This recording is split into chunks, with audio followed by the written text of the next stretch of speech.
and this is where I think the hotel industry is like totally changing forever, is like it's going to be all about guest experience. Like the org chart is just going to morph to guest experience. Like as AI takes over more of the administration and everything else, like it's going to be about how did you feel, right? Because people will forget what you say, but they'll never forget how you made them feel. And so if you are like just a student of the guest experience, I mean, we go to the happy hours on our and like actually listen to our guests and get their feedback and then reiterate and make it better and better. To where we're asking ourselves, like, what's a 10-star experience? Like, forget the 5-star. All right, guys, welcome to another episode of The Report. Today, I got a couple special guests doing big things in the unique stays, experiential experiences, treehouse game. They are the founders of Bolt Farm Treehouse, all the way out from Tennessee. I got Seth and Tori Bolt. Seth and Tori, welcome to the show, guys. Dude, it's so good to be here. Excited for this conversation. I appreciate you guys coming out. We got connected by Dan Martell, mutual friend. Dan was just out here about a month ago in the studio, maybe 3 weeks ago. But appreciate you guys coming out. I'm like shocked. We've been chatting for like an hour before hitting play right now, and we have so many synergies. I'm shocked that we have not met before. I know, yeah, but we have now, so that's good. Yes, now we're in the game. That's we're right. in the game. So, oh my gosh, so much to cover here. We're gonna drop so much game for the listeners. But just real quick, like you guys met. This is a unique story that I want to share. Tori, you are a news reporter, and Seth, you were in a band. That's right. Yeah. So How did that even happen? I was in the band Need to Breathe for 23 years, just retired. And Tori was like working in Houston at like a top 10 news station and interviewed the band. And so like our first meeting was on camera. But Rich, I didn't tell you this earlier. So the reason that I interviewed the band was because my boyfriend at the time was a huge fan. Oh, and I let him come with gosh. me to the interview pretending to be like my assistant. The whole point was so that he could meet his favorite band. He is no longer a fan, but Seth got a wife, so it worked out. It was a great interview. It was one of my best. That is crazy. Crazy. That is crazy. I know. Wow. So men out there, listen to this. If you guys got a spouse, you guys got a girlfriend, don't go fanboy some other dude and bring That's a right. lady. That's right. It could Yes. end poorly. That's crazy. And so then how did you guys go from what you were doing to like, hey, like we're gonna like just cut everything we're doing. We're gonna go build this like treehouse experiential stays property. Like, how does that even come to fruition? Yeah. It all started with our honeymoon. So Seth and his dad built the very first treehouse on his parents' farm by hand. We met in the process. Because a treehouse could be anything from like a fort in your backyard to what we build, which is very romantic, luxurious, like heated marble floors, romantic. And so he, inspired by love, decided to elevate it to make it a treehouse worthy of our wedding day. So we had our honeymoon there, and it was absolutely magical. And like once we experienced the power of an intentional environment, we realized that other people need this, and we committed our lives to making it available to others. Wow, that's so cool. And obviously getting the real estate game, like, you know, I was in the same boat not too long ago. I knew nothing about business, nothing about real estate. And I went through like a 9-month period to where I was like literally like hustling books and podcasts and like going to networking events. And there was a lot of education before I actually really got rolling. Did you guys do a lot of the education, or you guys just started and you said, fuck it, I'll figure out how as we go? Yeah. I mean, like, honestly, I didn't know if it was going to work. Yeah. Like in the beginning. So like I was like really early on the Airbnb platform, really early on Instagram. We're talking 2017, yeah? We're talking now 2013 was when I was trying to pitch my parents on this. Cause like Damn. my parents have a small farm. Like we grew our own food. We literally like harvested the timber and milled the lumber and built a home together. That's and, the like, definition built of a living life. on the land. So I mean, it's very like humble beginnings. Tori's parents are first generation Brazilian. Really? Like first Americans from Brazilian. Brazil. And what city in Brazil? A small farmland called Capina Grande, and my grandmother from Natal, the Okay. beaches. Yeah. and my grandparents were like orphans during the Great Depression. So like grew up in this poor part of South Carolina, and it was just learned all these great values about hard work. So like I always wanted a treehouse when I was a kid, but it just wasn't in the cards for my parents. Like they were just putting together a life, you know. And but I had this super rich childhood where I got to learn how to fix things and how to build things and how to basically just bring anything you want to life, you know. And like they didn't give me money, but they gave me mindset, and like mindset is the thing that has taken me so far in life. And now I was just telling Tori, I'm like, we're like, our families are the American dream. Like literally arriving here with nothing, having nothing, and like building it brick by brick. So it's kind of it's not a situation where like we were like, let's get into real estate and let's acquire something. It was just a passion project. And, like we built the first treehouse for $55,000 total. And like my dad and I and mom, like we did the work, and meeting her in the middle of construction inspired me to then like make this honeymoon penthouse suite type experience. Cause I'm like, if I'm going to actually suggest that we go on our honeymoon here, which like it did help save some money, I'll to like get married on the farm and then honeymoon in the treehouse. Like we were trying to, we were balling on a budget. Yeah. It meant more, and like I was just inspired to make it that, and now it is that for other people, where it's like this is a romantic escape for people, on top of a mountain. So give me the breakdown, give the listeners the breakdown, because I'm learning alongside with the listeners. I don't know anything about the Bolt Farm Treehouse. I want to break it down. What is the Bolt Farm Treehouse?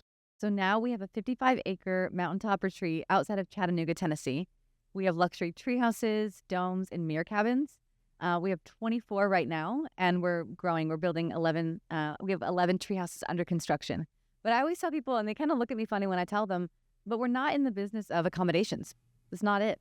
It's not tree houses or hospitality. domes. Nope. What's your business? Transformational experiences. Okay. It's all about it's all about the feeling and what happens to you in your relationship when you're there. People aren't just coming for a place to stay. They're coming to reconnect with themselves, with nature, with the person that they love, and with their purpose. That's so cool. So give me an example. So let's say I want to go out there for a weekend with my girlfriend. What's the experience going to be like? Oh, magical. And you're going to get all the credit. So okay. I've only been to Nashville, Tennessee, and that was like for a few times, but staying in the city. But I've never stayed in like the mountains of Tennessee. So I love this. I mean, we're close with our guests, and we hear their stories all the time. A lot of times they'll set it up like it's a surprise. Like, I'm taking you somewhere I'm not going to tell you. And you're driving up this mountain. You're like, where are we going? And then you get to like basically walk up to and see that like you're on the edge of a cliff on top of a mountain, with a view of 3 states. There's a spa, there's a wellness haven. I mean, these luxury tree houses are just insane, like best of the best.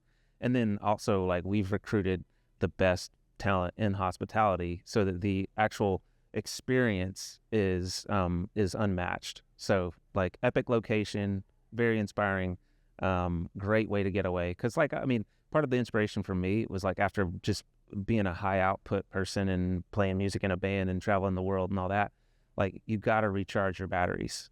Like a friend of mine who literally like he had a situation where like had all this success and then he just wasn't taking care of himself, and he literally like torched his career.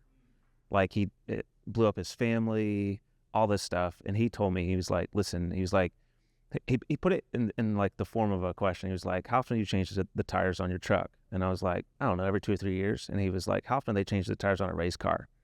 And I was like, I don't know, a couple times a race. And he was like, your life is like that race car. It's not like the normal vehicle. So like you have to change your tires. You have to refill your cup. You have to invest in yourself, because with all the demands and everything on you, like you can easily self-implode if you're not taking care of yourself along the way. Give me an example. What would be changing the tires for you be?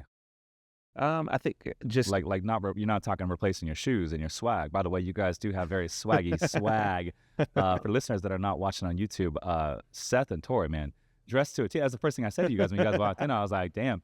But it makes sense. I'm like, okay, like you were in a band, and then you were on the news. You were already on camera. So I like the swag. All right. Respect for the swag. But anyway, so when you say replace the tires, what does that mean for someone like you? Give us some context. Yeah. I mean, for me, it's like it's turning down the noise and taking time, like sacred time, in an inspiring environment to, just enjoy slow meals and like the art of slow living and connection. So like we've got Connect cards. We brought you some for the like conversation starters. So yeah, I mean, my I appreciate goal is that, by the way. Like people can come and visit and like they laugh and they learn something new about their partner. I mean, we've got people who come and stay, like they'll come to us for like their 25th anniversary.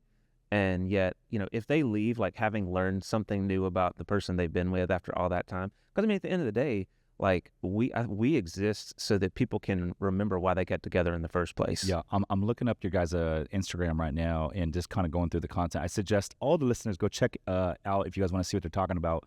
Instagram at Bolt Farm Treehouse. I'm looking on your page right now. I mean, wow. Oh my gosh, this is insane. The views, the structure, the greenery, like insane. Wow. This is so crazy. Oscar's looking right now. We got to get Oscar on Thank mic, by you. the way.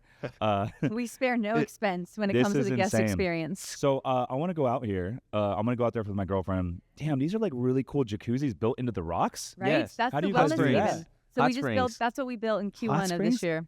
So, okay, so you get your own treehouse. You get your own hot springs jacuzzi. And what else do you get? What's this big glass mirror thing with the door? What's that? So we've got like saunas and steam rooms What? all like built into the rocks with a view Damn. of 3 states. And we've brought in like the best talent for massage. And I think the thing that makes us different than everywhere else is like we design and curate everything. Like this is not like structures that we just import from overseas. Like we design the entire experience. There's so much thoughtfulness in every detail. And also what it allows us to do is basically make it easy for you to just enjoy a curated stay. Like I want it to be to where like literally you can book a full vacation in 30 minutes and or 30 seconds and know that you've like it's all the best things because we live this, we breathe it, and we can make it really easy. I'm gonna come out. I'm gonna come out and book. What's a good time of year to do it? Yes. Honestly, Is year right now round. good? I mean, we do 93% occupancy. People come every Really? season. Year-round. It's Okay. stunning. Yeah. I'm booking a trip. I'm gonna come soon. This Do is really it. really cool. Yeah. Um, Well, just to piggyback on what Seth was saying about like how much we obsess over the guest experience, if someone has a place like this and they want to level up their guest experience, all you need to do is stay in your own room. Like stay at your place. We stay in every one of our villas before we open it up to the public, and we always have a very long list of all these things. It's all these small little things that add up, to making it flawless. And so, but we always do that. Our team, like they kind of dread when they know that we're coming to stay in a unit because we're going to just tear it apart. We want to make it flawless for the guests. Yeah, I love that. I always think going through the customer journey with any business that you have is such a good idea, and you guys should all be doing it like once every few months, especially if you got an online business. Like, what does the customer journey look like? But it's so smart. And quite frankly, we should be doing that with all of our hotel rooms. Go stay in all these rooms and see what they look like and what they feel like. But question for you guys. So there's a lot of people out there that want to get in the unique stays stuff. A lot of investors out there, they think it's sexy and it is very Instagrammable. I mean, you guys got over 600,000 followers on your Instagram. And it sells, right? But a lot of people want to get into it. What are some of the challenges for someone new getting into unique stays? What did you call it, Tori?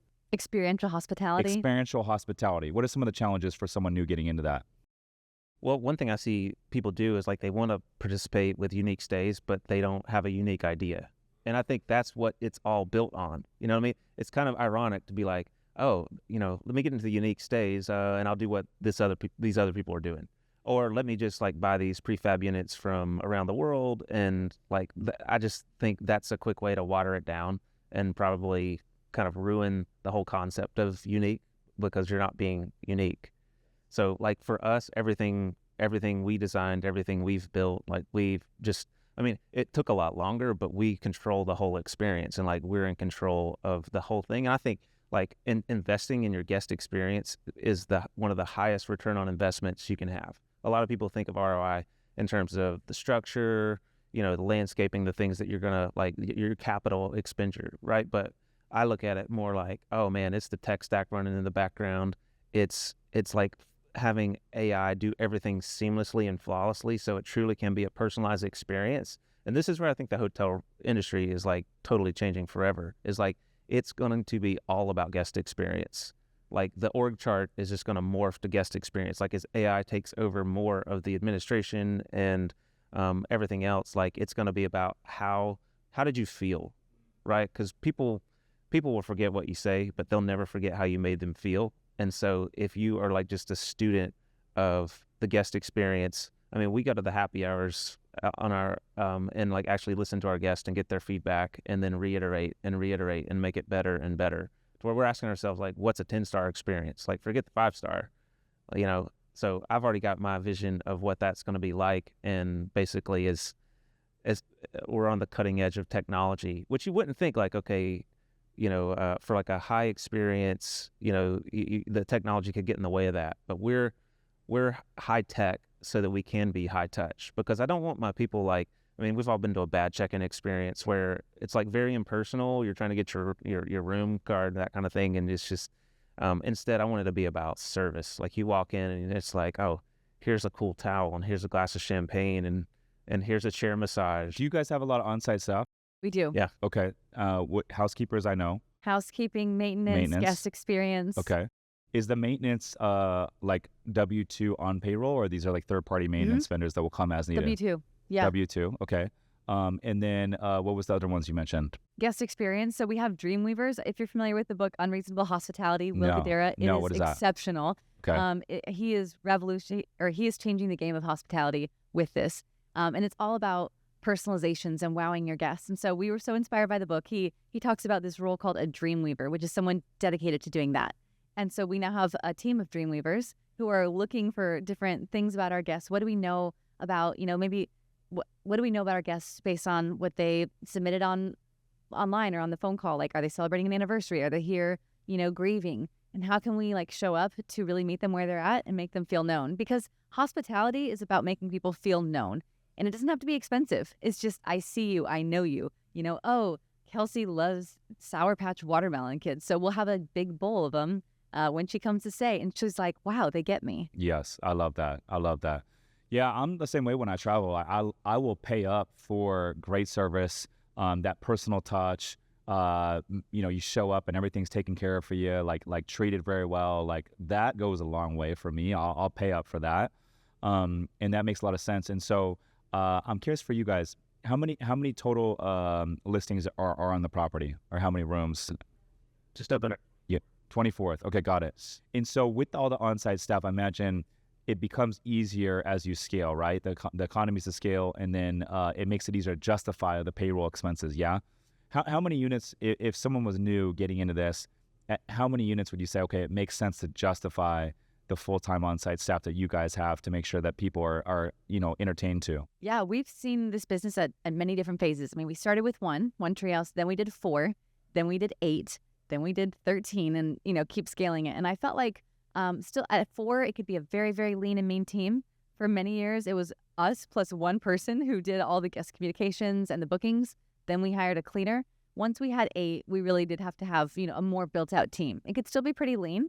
But at that point, that's when you really start needing to fill that work chart. And we're investing heavily in people right now. Like everything we make goes back into the business, to the experience on site, and for the team that's going to help us grow and really scale. So like we're in the nail it phase of nail it, scale it, and we'll go multi-site after building out the Tennessee property. Call it the Tennessee Test Kitchen, because it's like where we're rapidly learning, and I'm getting better and better. Like we've built the treehouse like 10 times now, and it just keeps getting better every time. And we've got it to a point where literally we can now, launch a brand new property in a matter of months, not years, and have the whole tech stack built out and everything else. So how many units deep will you go in this property? You're at 22 right now. So we'll be at 35 by Q4 this year.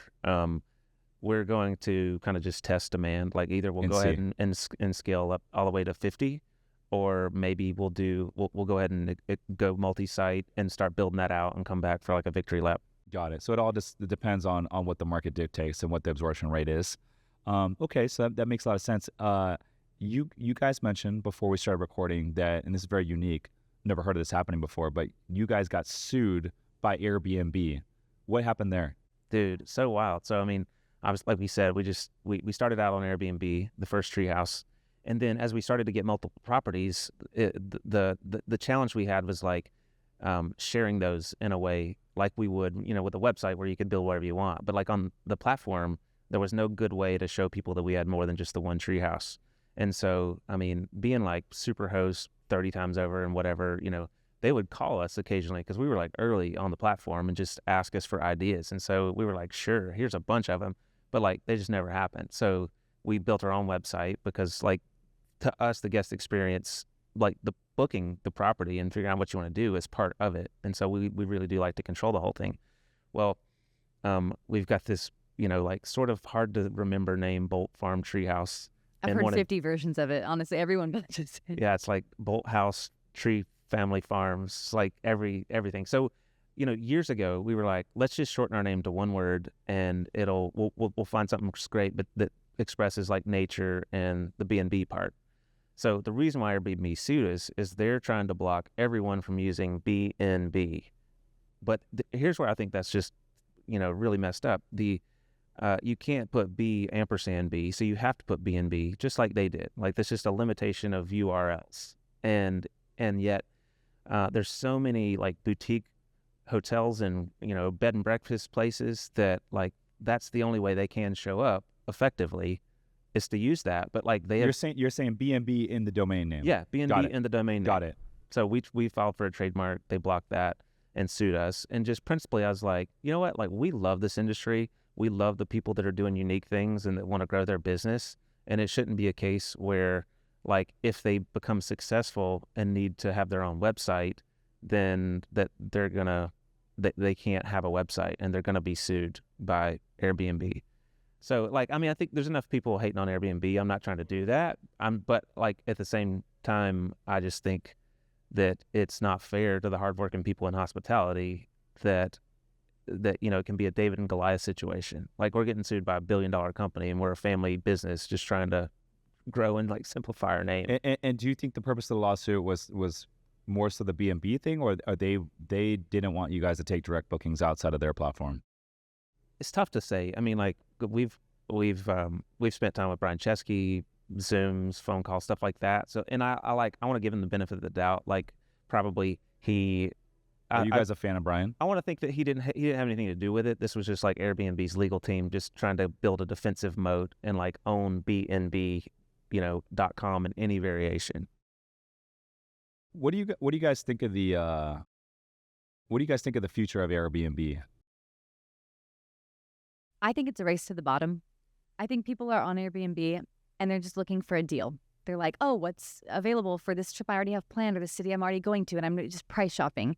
But the power of a brand, building a brand, having your own website, having a social media presence, we're not just a place you stop when you're coming through Chattanooga. Like, we are the destination because it is an experience. And people will pay top dollar for a great experience that they know they can count on, not some Airbnb that might have been oversold in the photos and kind of a crappy experience. Yeah, I mean, I personally think it's risky to like put all your faith and your full weight on a platform that's going to change the way properties show up, and you might be seen today, but you might not be seen tomorrow.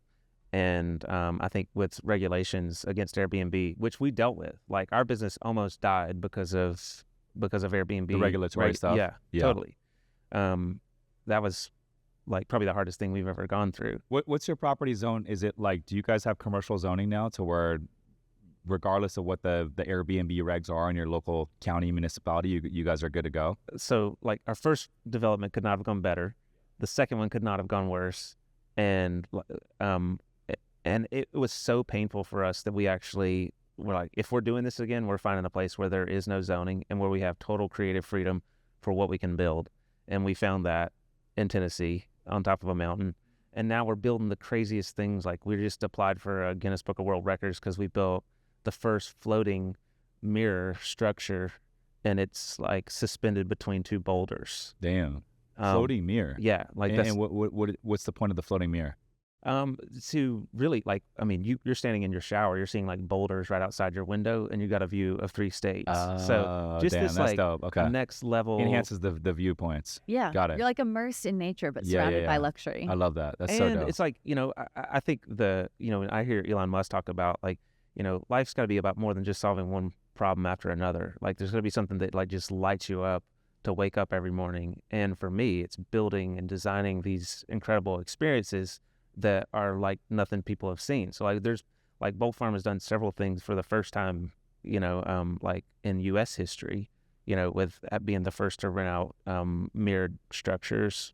We were that, like, the first to build out like wooden luxury dome rentals that are next level. So, I mean, that's what excites me, and it's what excites our team. Like, we've attracted this innovative group of people. They're like, we're going to revolutionize hospitality and human connection, and we're going to do that by making the entire experience unlike anything else. And we actually hire a lot of people who are like outside of hospitality because they've got a fresh take on it. And they're not thinking like, okay, well, let me apply what I learned over here at this hotel or whatever to it. We're the challengers. Like we use Elon's 5-step, algorithm on everything. Like question everything. Okay, what's the 5-step algorithm? So question, delete, simplify, accelerate, and then automate. Okay, give me an example of all 5 of those. Okay, so why do hotels spend all the money on the lobby and then the room isn't that nice? Like that's dumb. So let's delete that. We're not going to do that. We're going to put all the value in the room because that's where you're going to be the whole time. So we're going to build this fancy terrace with like a hot tub and an outdoor shower and a fire table and like all this stuff so we were concentrating our resources is spending it on the guest, not on some like wow moment where you're just there for 5 minutes. But we apply that to everything, like, cause there's so many things that just should be deleted. If you make it really simple and just whittle it down to like what's awesome and what people love, then you've got a much simpler, business machine that you can run and you can automate that machine. So question, delete, automate. Question, delete, simplify, accelerate, move faster, and then automate. And the order is important because if you get the order wrong, you could spend all this time trying to automate something that you really just should have deleted. And when you say accelerate, give me an example of that. Just like scale it, throw a little gas on it. Move fast. It's like when you're working on a project and, maybe a vendor is like, oh yeah, we can get that to you in 6 weeks. You're like, how long do you think it's actually going to take you? Okay, 4 hours of focused work. Okay, can you do it by end of day tomorrow? Like what would need to be true for this to get, just shorten it because of Parkinson's law. If you give people you work with or even yourself, a larger time frame to work within, you're going to fill that time. So if you can just compress time, you're going to just get so many more reps in. So much more done. Mm-hmm. Money loves speed. I always talk about it. It's the number one thing that we live by with the team. I'm like, we got to move quick, and I empower my team to make quick decisions. And I don't care if it's the wrong decision. Let's just make a decision and roll. Because there's dozens of decisions that come up every week, and you can't just sit there and take days to make a decision. You just got to roll with them. But yeah, and from the guest experience side too, it's like, we've got thousands of 5-star reviews. If anyone ever has a bad experience, like we're talking about it that day and fixing it the next, you know what I mean? Like there's no time wasted on closing those gaps if there ever are any. Yeah. I believe Airbnb is on the way, what do you call it, the race down, Tori? The race to the bottom. The race to the bottom. I agree. I think experiential stays, unique stays. I think that will always have a niche there. I also think like the larger Airbnbs that host big groups, like I got a luxury Scottsdale property that hosts 30 groups of 30, pickleball court, beach volleyball court, speakeasy, all that. And that thing crushes. I think there will be a space there because it's hard for hotels to compete with that. But I think the standard cookie cutter 3-bedroom, 4-bedroom homes that you think you're just going to stuff some IKEA furniture in and do good, I think those days are over. And I see like Brian, Chesky, is Chesney or Chesky? Chesky. I see Brian Chesky out there like, trying to pull some more levers and bring in some more creative like revenue streams. So it'll be interesting to see how that goes. But yeah, I think Airbnb, at least the mainstream stuff, I don't know how long that stuff's going to be around for. I wonder if it's also like the Spotify of short-term rentals or something, because from my perspective with music, like I think it just means more when you know who the artist is and the story. Like, who are the founders that brought this music to life? No different than like who was the visionary that brought this property to life? So when you buy an album, when it was in a physical form, like you're looking at the liner notes and you're like really learning who the artist was that brought something to life. With Spotify, it's like you could just be listening to a mix and you have no idea who made the music or why or anything else, just you like the beat or whatever.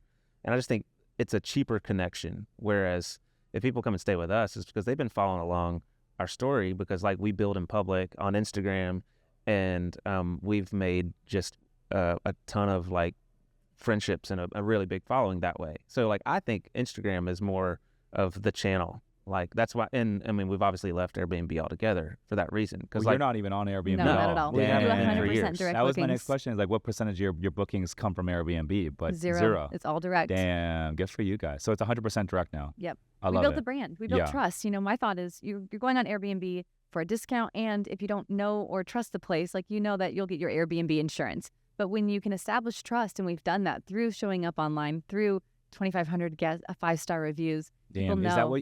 that how many Google reviews Yeah, you guys have? Google and 2,500? TripAdvisor. Yeah. Damn, let's go. Yeah. That's so amazing. That's so amazing. What kind of ADRs you mentioned 97% occupancy year round. What kind of ADRs do you guys run through the different seasons? Yeah. So year to date, we're at 821. That's Yeah. so good. Our goal for this year was 750, and I know we're going to exceed it. Killing it. Yeah. Yeah. And does that Which- fluctuate depending on season? It does. Yeah. Winter, What's you like know, low season and high season difference? I mean, being booked out 93+%, it's always high season. But I will say, like, fall books out the absolute fastest. We get stunning colors in the fall foliage in Tennessee. So like October is pretty much already booked out. November is on its way. Spring is gorgeous too. But like every season truly has a different beauty. yeah, I'm booking my stay maybe tonight. I'm excited to come out here. And you guys stay on site. Talk about that. Where do you guys live? So up until like 2 months ago, we have lived on property, and our guests had no idea. We were hiding in plain sight in the epicenter of everything. And you would just be like just hanging out with them, and they have no idea that you're the owners. Well, we'd be like working in our office, you know. But like part of our process when we build is to live on site. You can just move so much faster, ensure quality. We're building something unique. So for a lot of our trades that we work with, it's the first time that they've done this. So we did that, and because the property's so beautiful, we just fell in love with it and didn't want to move. And we also like have really enjoyed living below our means, and have almost made it a game to say like, hey, how low can we live below our means and just live light, move fast. That was one of our mantras years ago. Just invest everything into the business. And so for years, no one would know this because Seth's a rock star, but we lived in a luxury camper, and it cost us $308 a month to live in. That's so cool. Yeah. That's so Yeah. cool. What wasn't cool And- was crapping in a porta-john for 6 years.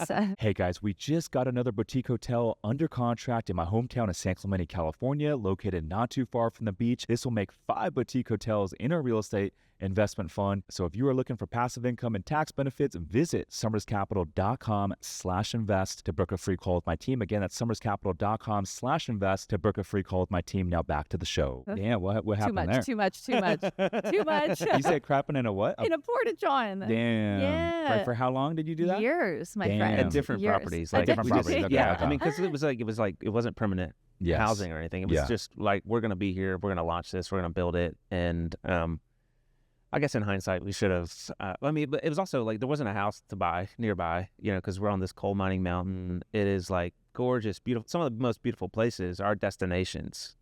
Like this land is absolutely stunning, but it wasn't like some luxury community we could just buy a house in. So we're like, let's do the Elon thing. Let's sleep on the factory floor. Let's be there for our team, like day and night. Call me at 3 a.m. Like if you've got a problem, we're here to help. Yeah, that's so dope. I love And that. honestly, that saved our business. Right before Thanksgiving 2 years ago, there was a fire near the property, and we almost lost everything. The whole property almost went up in flames, but we came out unscathed. There was like no damage, but Seth and the team were fighting the fire alongside the fire department Like through the Damn. night, overnight for like using 3 nights. like I've got a drone for marketing, and like I was using the drone to like find spot fires. And like you see, like the guy with the garden hose on TV, That and was you you like guy. wonder, That like, was will you. I ever Yeah. be that guy? And like when it's yours, you absolutely. Damn. That's crazy. Does the ex-boyfriend still come out and visit, watch your guys' stuff? Yeah, I don't think he's What is he think? I hope not. I hope not. I don't think so. Oh, man. I'm curious for you guys. So you mentioned before we started recording, and this is very interesting. You guys got burnt 6 figures, burnt 6 figures by a cabinet company. What the hell happened there?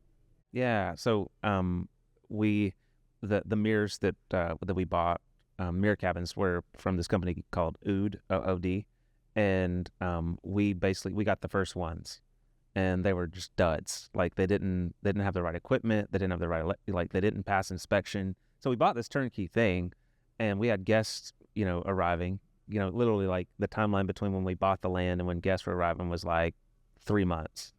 So we bought the land. We already had like it all planned out. And long story short, like we just had to gut these things and like redo everything. And it cost us, over $100,000 to do that. And I was just like, hey, help us out here. Like we're having to spend a lot of money on these, make this right. And they wouldn't do it. And I think they didn't do it because they're like based out of Estonia. They, like international lawsuits are hard, and expensive. And so I think they were just like, what are they really going to do? And so I told them, I was like, look, we're getting asked, what our experience is like with you, and it hasn't been good. I was like, I'm not one to just start throwing people under the bus. I was like, but you should make this right with us, or I'm just going to tell them how bad the experience was. They still wouldn't make it right. So I started doing that. And then, I mean, we also like, we were the cabinets completely not usable? Like you had to completely just like start we over couldn't from even scratch? get a certificate of occupancy. Damn. What I'm curious, like, because I'm not a big fan of all the local bureaucracy and tape. Like we live in San Diego here, and so all the real estate we buy in our fund is in California. But man, a lot of bureaucracy, a lot of red tape. We take advantage of it, right? Tightening Airbnb regs, and it's hard to build, and so we're taking advantage of that part. But I'm never been a big fan of all the bureaucracy and red tape. Like here in California, for example, you need to get a permit to change out HVAC units. You need to get a permit to replace windows, right? And so it's like, okay, well, that's a pain, right? So it's like, there's always a workaround. But I'm curious for where you guys live. What was it about the cabinets that the city's like, hey, we're not going to give you the occupancy? It was the entire mirror cabin. So there's like a prefabricated mirror cabin, and like the electrical didn't pass code. The plumbing, like we literally had a toilet fall off the wall within the first week of being open because they didn't do it right. They're just trying to do it for as cheap as possible, not obsessing over the customer and the guests like we do. They're just trying to make these little boxes. And, Got it. So it was just cheap build. And I'm telling you, like, it's been a dream building in Tennessee, especially in this county. Like, they're just very common sense. Like, we can figure this out, even if there's not a way, like, we'll figure it out. We'll There's work always with a way, you. Yeah. So, I mean, it's literally our property would be the easiest place for this thing to pass, and it wouldn't pass where we lived, if that tells you how bad it was. Yes. So now, I mean, we do workshops and people will visit our property just to stay in it to see if they want to buy them, because they're trying to like dump these into the market now, and everyone's buying these little glass boxes. And so they started seeing that like they had people that were going to place $1 million orders with them back out, and they were like, why? And they're like, well, we talked to the Bolts, and they said like, you guys stiffed them for 6 figures, and like you delivered product and you didn't stand behind it. And so then they came back to us, like that got their attention, and they said, hey, listen, like they offered this like super weak apology and then said, we're willing to give you guys some money to like some money. Yeah, a lot of money. Yeah. Like we're willing to give you a lot of money to like put this to bed After the fact. Yeah, hush money. Yeah. And literally I responded, I was like, my silence will not be bought. People deserve to know the truth. And good for you, man. Yeah. Like they wanted us to even go like actually promote them as well. Like we'll give you enough money that you're never going to say anything bad about us, and you're going to promote us. And did you guys not have the platform that you do today back when they burnt you? We did. I mean, we didn't make it public because honestly, I held out faith that they would make it right and gave them way too many chances to make it right, to where finally I was just like, okay, you're not ethical people, and I don't want anyone else to get burned like us. So like, we're just going to tell people not to work with you. And I said this to their like owner. I said, I think maybe he joked back to us saying like, oh, we should maybe make some T-shirts, that say that talk about how Oud makes junk. And I said, we'll make them for you, and they're going to say screwed by Oud. Damn. That's pretty good. I just Dropping think all the game. Like it's unfair. Like think about it. There's people out there and like they're wanting to build a business for themselves, and maybe they're investing like their life savings, their 401k into these prefab taking structures, a big risk, and they have no idea that they're like what's waiting on them on the other side. Yeah, and there's no recourse. No recourse. Yeah. I feel you. We do the same thing when we like get stuff sized up. So like anything that's more than $5,000, I'm like, I tell the team like we're getting 3 bids minimum. And some vendors that like they get it and they're like, man, we want to work with you guys. Like they see the value. They're like, hey, we know you're going to throw us a ton of referrals if this goes well. We want to win your business. And they'll go above and beyond, and they'll give us like very competitive pricing. The customer service will be great. They're like, hey, we'll even throw in some custom stuff free of cost because we see the value of a long-term relationship. Those are the people I would like working with. And the other people, like they just give us like really shitty customer service. The bid is like retail. I'm like, dude, we're not going to work with them, right? And so I tell the team all the time, I'm like, all these vendors and third parties, all the subscriptions that we work with, we should be getting the best pricing out of anyone out there just because we got the platform. We can send them a ton of referrals. The hotel mastermind, a lot more referrals. We can feature them if it goes well. And if they don't see the value in that, then I'm just not going to work with them, And it's as simple as that. Yeah. And we're blessed to work with like a ton of great vendors. LM Flooring, Timber, like they've given us flooring, like because they believe in us and they want to show up for our people. And I think there's an interesting model out there that like we're building where like we spend so much time actually with procurement and like choosing things that are very unique that one day I was like, I spend so much time on curating this experience that we should just partner with these vendors and actually sell the things that are in the room via e-commerce so that literally people can come and rent the room and then they can buy the room, like the things that are in there that they like, whether it be like the hand-hammered copper tub or the record player or whatever. They could just buy it through our online store and do that. You guys do that? Yeah, we're like building that right now. You're building that right now. Yeah. That's dope. That's dope. What I'm curious for you guys, have you guys ever received an offer, like a unsolicited offer of someone just like, hey, like, I'd love to buy your property at this number? Yeah. You have? And have you guys thought about entertaining an offer like that? No, we're never. building this for legacy. But anything's negotiable, right? Yeah. Like I mean, if the right person came in and gave you an offer that's too good to say no to, you guys would sell at a certain number, right? We would look at it. We'd probably. I mean, we're firm believers that you should build a business that is highly sellable. Because Totally. if it's not, then like you sort of built a lifestyle business. And what's the exit strategy on the road, or is this a something you guys are going to hold indefinitely? So we don't have an exit strategy. We have a legacy strategy. Okay. Yeah. Talk about it. The goal is to build it for legacy. So we have a 2-year-old daughter. Obviously, she doesn't have to work in the business, but how cool is it for her to be able to grow up around it, have all these different opportunities, whether it's construction or marketing or spa, all these different things. And to just see her parents work really hard. So what that looks like for us, we're at 24 units right now. We're going to grow it to 50. Once we get it to be a well-oiled machine that doesn't require us being the ones pouring the oil in it, we're going to go multi-site. And we want to have these in some of the most like beautiful places across the U.S. and maybe even internationally. Yeah, I love that. Mm-hmm. I love that. I'm curious, what does the lending look like? I know that's one of the major challenges when you get into these unique stay type of properties is the lending. I'll give you an example. We got multiple hotels in our fund. Most of our properties are in pretty primary areas, right? California coast, either on the water or just off the water in like A locations. But one of our hotels is very rural, up there in an area called Shelter Cove, beachfront, right on the water, smaller room, hotel, 10 rooms. But this is up there by the Oregon border.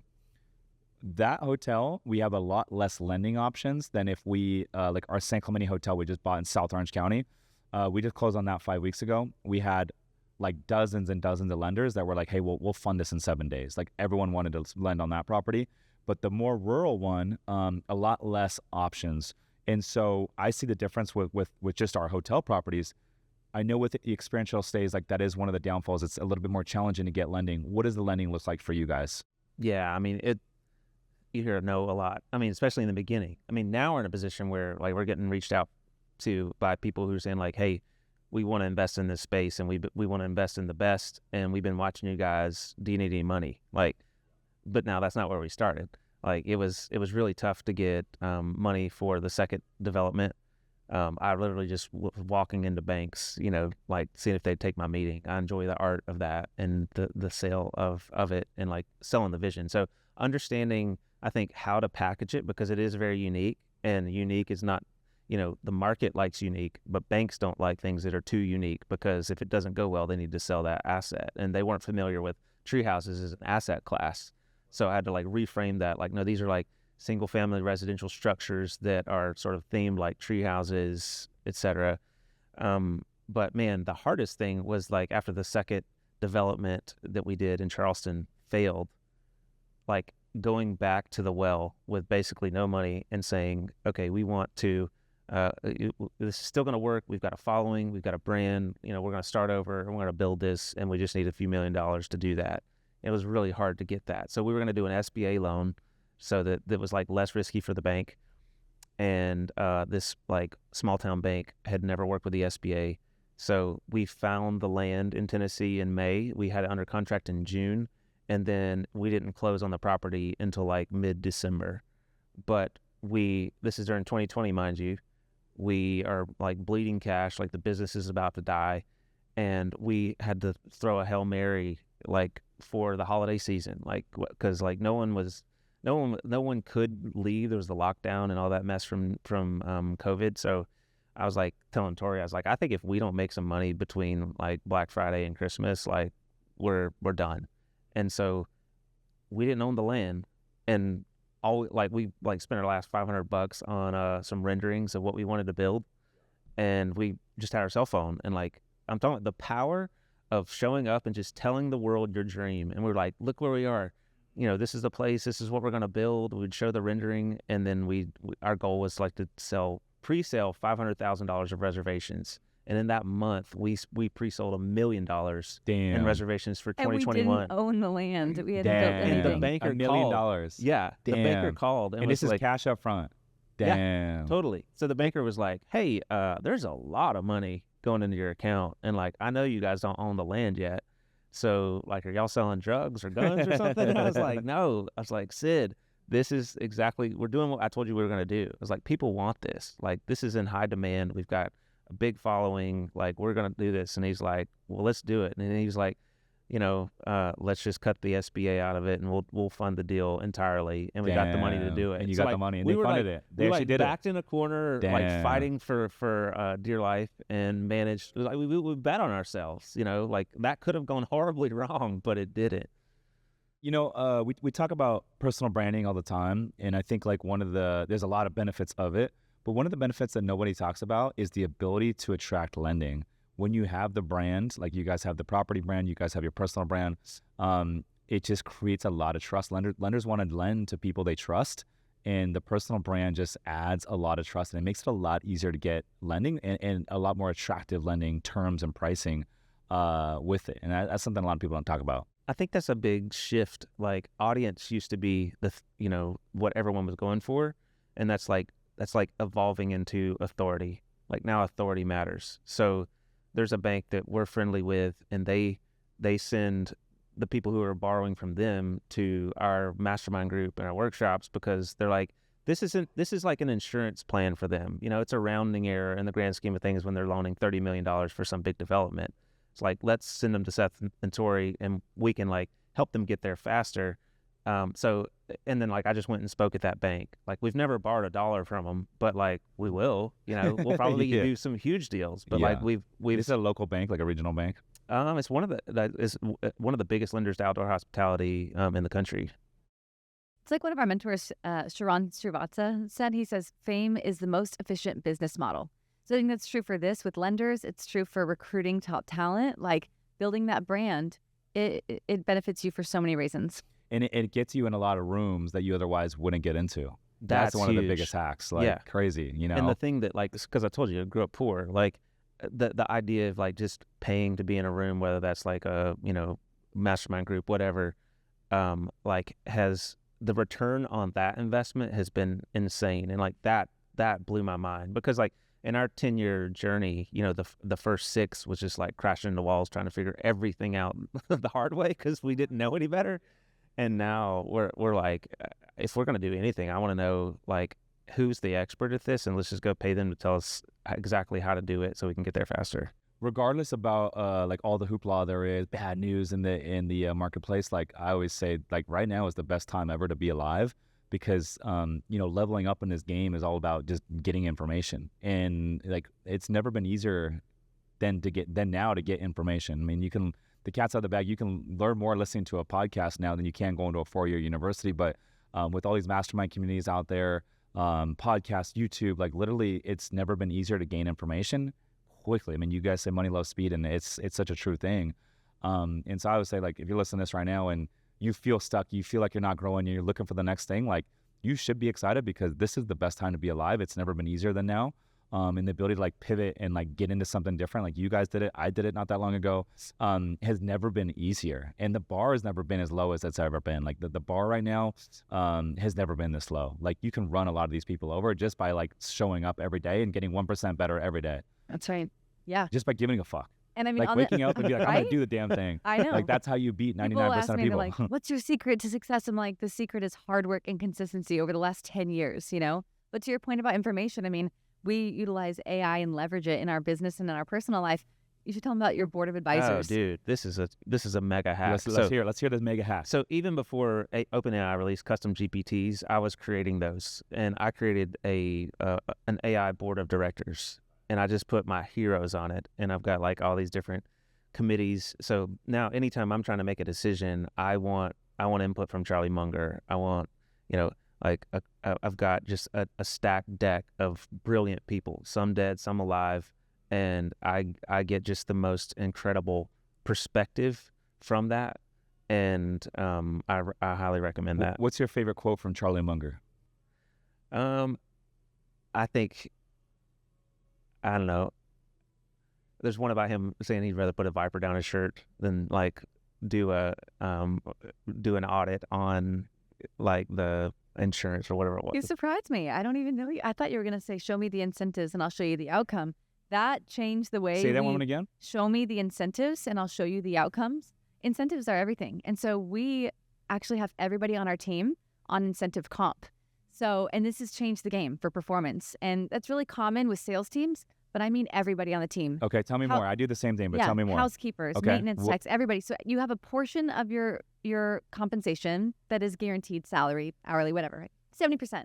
The other 30 is tied to your performance. And it's not just like some vague number like, oh, the company's bottom line. It's like your performance. So it's a metric that we track. So housekeeper, maybe it's your cleanliness scores or the time, how many rooms you cleaned. And it changes the game because now if you have someone who's hustling and they're cleaning 6 rooms a day, someone who's barely showing up and they're doing 2, they shouldn't be paid the same, you know? And what's cool is now they can earn far more by working with us than they could at one of our competitors or anywhere else if you show up and care. That's so good. That's so good. And then what are some of the other like roles that you guys bonus them out for? So, I mean, every single role. So our recruiters, time to fill, quality of the hire. You know, if it's like, if they're filling a position within 21 to 30 days, they're getting this level bonus. 30 to 45 is this, and then above 45, there is no bonus. I just looked at this yesterday. In the last year, we've received 10,860 applications to work come work for with Bolt you guys? Farm. Damn. Yes. Like, and the thing is, we're seeing like a lot of people from, like the traditional luxury places like Four Seasons and Ritz-Carlton and all that actually migrating to us because like a lot of those brands have been bought by private equity, and then the revenue guys come in and they like squeeze the life out of it. They split it up. They, to them it's just like a line item on the P&L, and they're like, well, if we can delete this, we can make it more profitable, and they're gonna flip it and make money off of it. But like, what they don't have is like the vivid understanding of like why that thing existed in the first place, like the founder's vision, and so the experience is not the same. And there's a lot of people out there who like they're thinking, man, if they would just allow us to change, fill in the blank, like this would be world-class experience. That's exactly what we allow people to do at Bolt Farm. Like we'll give you a blank page and be like, we want to hear your ideas. In fact, like we have this thing. You're talking about your guests, or you're talking about your team? We're talking about the team. Yeah. Yeah. I love that. Like, so it's very collaborative. And even some of the others like Under Canvas, like they were sold to private equity. We get people that come to us from there because like, and the story is the same for all of them. They're like, man, this was kind of cool. It was like a founder-led thing. We were building something, and then it got sold, and like everything changed. Like they replaced the leaders, there was a shift in the core values, and like I feel like it's lost its soul. And that's one reason why we're not like we're building this to keep it long term, because like I think there's something powerful about like working for a legacy brand or a brand that's doing big things. Like if you work for SpaceX or Tesla right now, like you're there for a mission, and like we're going to the moon, we're going to Mars, like I'm building something, and like Elon's not just going to sell this company to just because. So we're the same way. Like people who are coming to us, like it's not about money for them really, it's about mission and what we're doing and how we're revolutioning hospitality and human connection and bringing people together. That's so much more inspiring thing to do and place to work with, and like that's who I want to work with. So, dude, I do the same thing here. So, like every member of my team gets compensated based on performance. So, for example, with Summers Capital, we have a fund, and 20% of the Summers Capital GP is allocated for specific leaders on my team. They got to earn it, of course, right? They don't just get handed to it, but once they get in, now they have 20% ownership that they share amongst all the hotels that we buy, right? So now they have an alignment of interest for the deals to go good, and then they have a motivation to get there and stay there as well. And then even like the content team, right? So like the content team, the editors, they get bonused out and they get a salary, but in addition to that, they get a bonus at the end of each month based on how many views a video gets.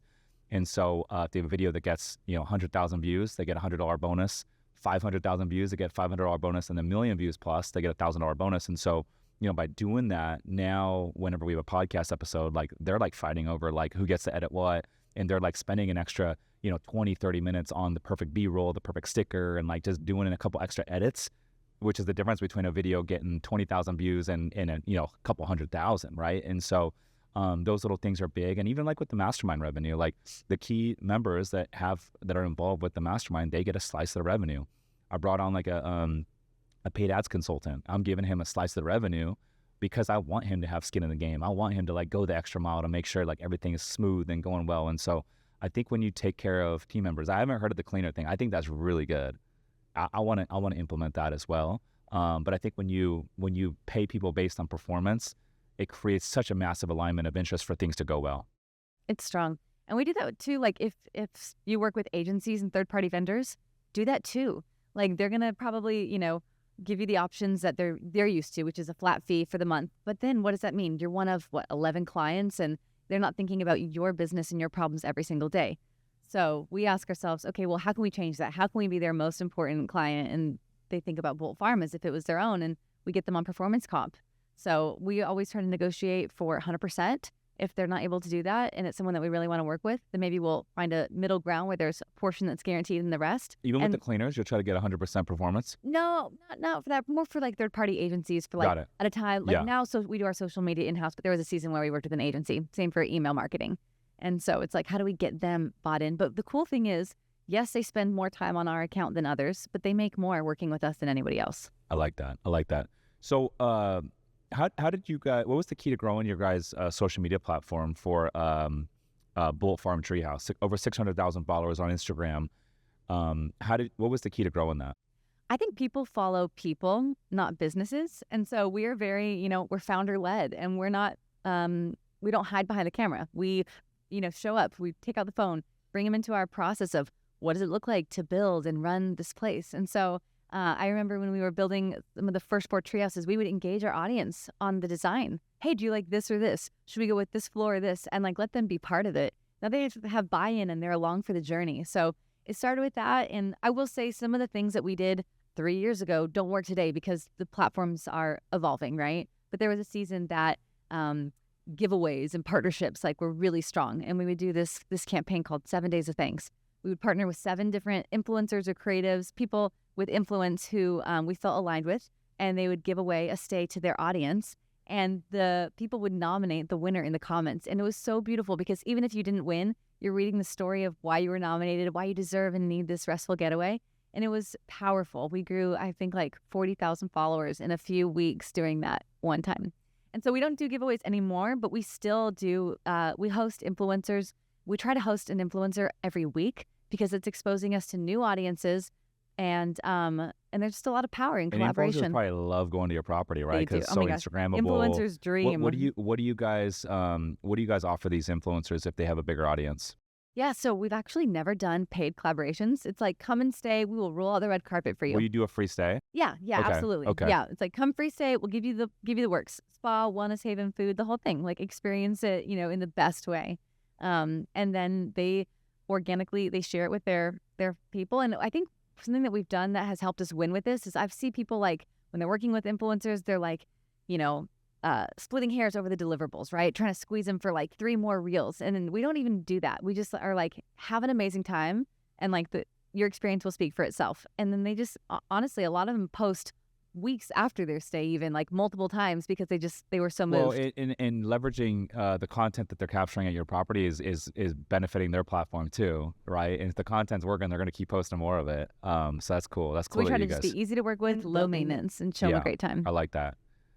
We do the same thing. We're like, let's be very easy to transact with. And I always tell people when we're like negotiating anything, I'm like, hey, like this is what we need to move forward.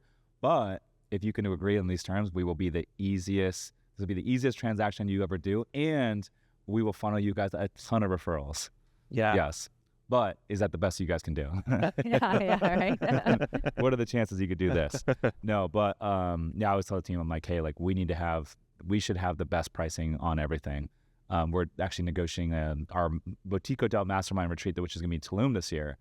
And so the girl's like, hey, this is the price. I'm like, hey, did we negotiate? Is this the best they can do? Did we negotiate it yet? And I'm like, no, okay, let's negotiate it, then we'll talk. My favorite question is, what would need to be true for, and then fill in the blank for your goal? Because it like gets everyone engaged in solving the problem, and that has produced crazy results for us. Because some people just live in like a box, like they just don't think outside of it. So what would need to be true for you guys to do this for 40,000 instead of 60,000? Yeah. That's And let really them good. problem solve it. Yeah. And then let them figure it out. Ooh, that's really good. I love that. I always one of the ones that I love is if you're negotiating anything, it could be business, real estate, whatever. I always let them throw out the price first. We never throw out the price first. That's rule number one. And then when they throw out the price, we simply just say, hey, is that the best you can do? And I might leverage a couple lines. I might say, hey, we'd love to work with you guys. Just full disclosure, like we are shopping like 4 or 5 different vendors. But I would love to work with you guys if you can make it work because of this, and this reason. But before we decide, is this the best you guys can do? And then they always renegotiate without us even having to ask for it. And often what we find, I would say like 80% of the time, is they'll come down on price and they'll give us the number we're looking for without us even having to ask for that number. The other one I love saying is like, what are the chances? So I'll be like, hey, like, full disclosure, like we're working with like 6 other vendors just trying to get the best pricing. But the truth is I would love to work with you guys because you guys are local and I'd love to like feed you guys a ton of business. What are the chances you could do it for this number? And it's like a nonchalant way. That's like kind of a friendly way to ask, right? That's not going to come off as like obnoxious. You know what I mean? And that's effective as well. But I'm going to have to add that one to the tool belt. What was it again? What would need to be true for? What would need to be true for you guys to do it for this price instead of that price? He uses that all the time. Damn, what would need to be that's true so good. to build a treehouse in a week? Yeah. What would need to be true? I love that. Whether you're like trying to optimize for speed or for value, whatever it might be, like that question will get you even there. with a team member. Like, hey, what would need to be true for us to get this project done in 24 hours? Yes. Power. Isn't that a power question? That's so good. Yeah, I like that. You guys are giving me all the game right now. This is really good. Okay, so I'm curious. You guys had a video go viral on Instagram, and you guys talking about the 2-2-2 rule. We're talking about life partners, and I always say like having the right life partner that invests in your dreams is one of the biggest life hacks out there. What is the 2-2-2 rule? So the 2-2-2 rule, and I've got a funny story for you for that viral video as well, is it's like every 2 weeks, go on a weekend getaway. Every 2 months, go on a week-long getaway. And every 2 years, go on a 2-week vacation, something like that. But what was interesting, what made the video go viral was people debating in the comments about the 2-2 rule. This is dumb. It should be every 4 weeks. It should be, and you got people from both sides being like, that's way too much time away from your kids, or that's not enough time at all. And what's nice is that, the algorithm does love controversy. That's what gets everybody talking about it and sending it. But it's not the controversy. The controversy was controlled. It wasn't, is Bolt Farm a good place to go or not? It's how often are you going there? I love that. That's what made it take off. So Tori, what do you personally think about the 2-2-2 rule? Is this something that you follow, you believe in? I think it's different for everybody. We don't like to have like hard fixed rules about, oh, we've got to go on a vacation every these weeks, or I was talking to someone, they're like, oh, you work with your spouse, or like, do you put firm rules around when you talk about business and when you don't? I'm like, no, because for us it's not a job, it's a lifestyle. Like, this is our calling. So like, why would we tell ourselves we can't talk about moving our dreams forward over dinner when that's what we want? And so for us, we try to listen to ourselves and be like, hey, we've been in a grind, like we just need to get away. Let's do that. We always do want to have something quarterly on the books because you got to change your tires. And if you don't have it on the books, it just doesn't happen. But there will be seasons where maybe we go really, really hard for a few weeks and we're like, hey, we need a little something right now, and we'll check ourselves into Bolt Farm. Yeah. And there's some getaways to where I actually am more productive on the getaway, working a little bit remotely, taking some calls, and like I'll move the needle way more in like a getaway than I would like just staying in San Diego for the weekend. For example, my girlfriend and I love going to Catalina. So we'll take the boat out to Catalina. We went out there, we go there pretty much every other weekend during like the warm months. So like I would say from May to like October. So we went 2 weeks ago. It was great. Went Memorial Day weekend. We went for like 4 days. We went Thursday morning, came back on Monday afternoon. But like I'm plugged in. Like, you know, as an entrepreneur, real estate investor, you never shut it off. Like if you really want to win in this game, like there's no days off, right? And especially if you're obsessed with the game, right? You got to be obsessed to win. There's no days off. And so, you know, obviously having a life partner that supports you working and getting some reps in, even if it's a Saturday or even if it's a Sunday, you know, for a few hours, like that's very important. And so I actually find that I'm even more productive when we go to Catalina because there's just less distractions. Yeah, your environments really shape you, you know, and so when you can put yourself in an environment surrounded by beauty, so in the Bolt Farm's case, surrounded by nature with beautiful views on top of the world, like of course you're going to be inspired. Of course the work's going to flow. And the best advice we got for marriage was that your relationship is like a bank account, and like you've got. What do you mean by that? So you have to place, you know, more deposits into the account than you take withdrawals. And the thing is, especially if you're working with your spouse, like there's going to be all kinds of stress. So like you've got to deposit time well spent. You know, so for us, the thing that was really difficult was like we set that intention to like go somewhere on a quarterly basis to like make sure we were, you know, recharging and investing in us, but then finding unique places, like that's a kind of a full-time job. And if you're building a business, you end up doing the typical American thing where like you don't take a break at all until like the 2 weeks before the new year, and then you go on vacation. And so that also inspired us. Like when that wasn't working, we were like, let's be that place for people. Let's build a place where people can come and recharge and like know that they're gonna just be enriched when they're here, and then like actually feel totally recharged when they get home, and not like they need another vacation.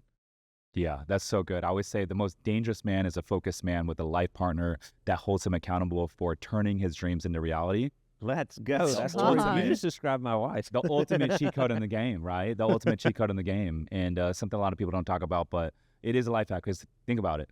The more that you spend, if you're single, let's just say, the time that you spend setting up dates on the weekend, going on different dates, a lot of those dates are going to be drinking functions. Now you're drinking alcohol. And so now it's not just one night, but then, you know, the entire next day, you're going to be operating at 30%, you know, setting up those dates throughout the week and then corresponding with those girls or guys, if you're a female, like that is a lot. That's a second full-time job.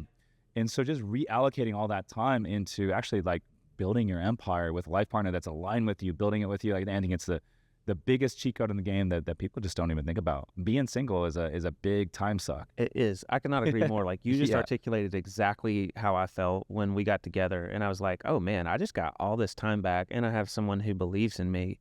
I think another cheat code is like kids and like starting a family earlier. Because think about it this way. They say that you will grow the most, the 2 times in life you'll grow the most is like after you get married and then after you have kids. So if, and we're witnessing this now. Like That's not everybody we though. have- I know a lot of people get married and they go the other way. Yeah. Well, if you're healthy, in health. So we have a toddler, and like I'm learning and growing, and I was thinking about this the other day. I was like, man, societally, like what's the cost? What's the impact of having the entire population basically delay that growth? And I think what we're seeing is just like, it's more like self-absorbed stuff. Like you see like the 20s can become like a lost decade where people aren't building their dreams because they're spending so much time just trying to like, you know, entertain themselves and chase, you know, good times and pleasure and all that.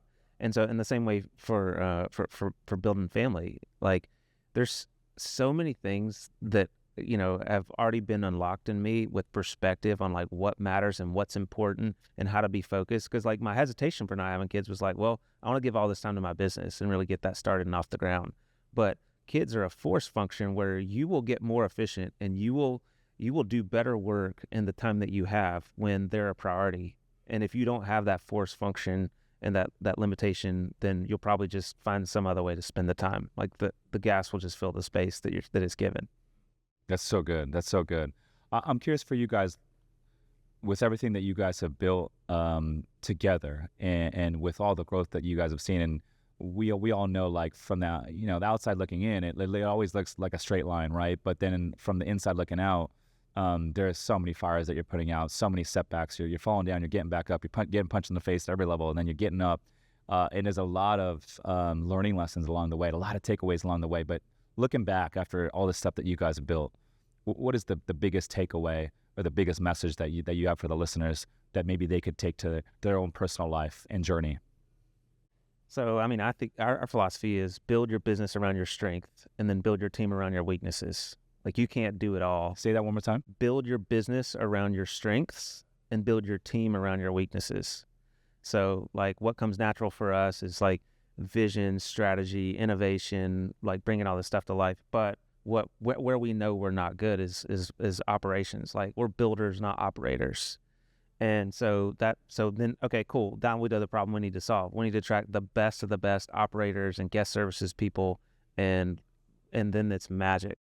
That's so good. What would you For add to me, that? I would say, don't view pain as a problem. Like, if you're building a business or you're trying to create something and you're surprised that you're running into pain and problems, instead look at it as an opportunity for growth, because that's part of the definition of growth. It's getting outside of your comfort zone and stretching yourself, and that happens when you break through the pain. And so for me, it's not just about getting to 50 units or multi-property. It's like who I'm becoming in the process, and you grow through that pain. And when I look at the size of the problems I'm solving today, I mean, they're a magnitude of the size of the problems I was solving 5 years ago. And they felt so huge at the time, but now they're like little anthills, But now I look at problems as an opportunity. What can I learn from this? That's What's so this good. trying to teach me? That's so good. Seth, Tori, I appreciate you guys coming on. It's such a good conversation. I could keep going for hours. I got to come out and visit your guys' property. I'm gonna book it tonight. As a matter of fact, We brought you a golden ticket. Yeah? The Yes. golden ticket. Like, it's done, bro. Okay. I'm coming out. My girlfriend and I are coming out. I want to come out there. We're going to shoot some content. It's going to be sick. Yes. And I would love to have you guys come on my boutique hotel investing mastermind call as a guest speaker. Oh, man. If you guys are open to it, I'd be honored to have you guys on. Yeah.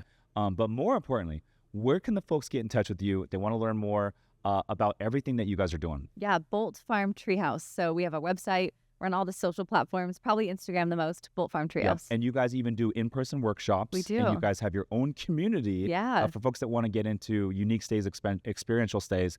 How can they learn more about the workshops? Yeah, that's on our website as well. You'll see the tab for workshops. We do qualifying calls because we're really intentional about who's in the room. It's an intimate group of people who are in it for the right reasons. This game is all about being in the right rooms. Yes. It is. I love it. I love it. Seth, Tori, so much fun. I appreciate you guys coming on. I'm shocked that we have not connected until now, but I'm very excited about this relationship, this friendship. You guys are amazing, dropping so much game. They are Seth and Tori. I'm Rich Schumer's listeners. Thanks for tuning in. We'll see you guys on the next one. Peace.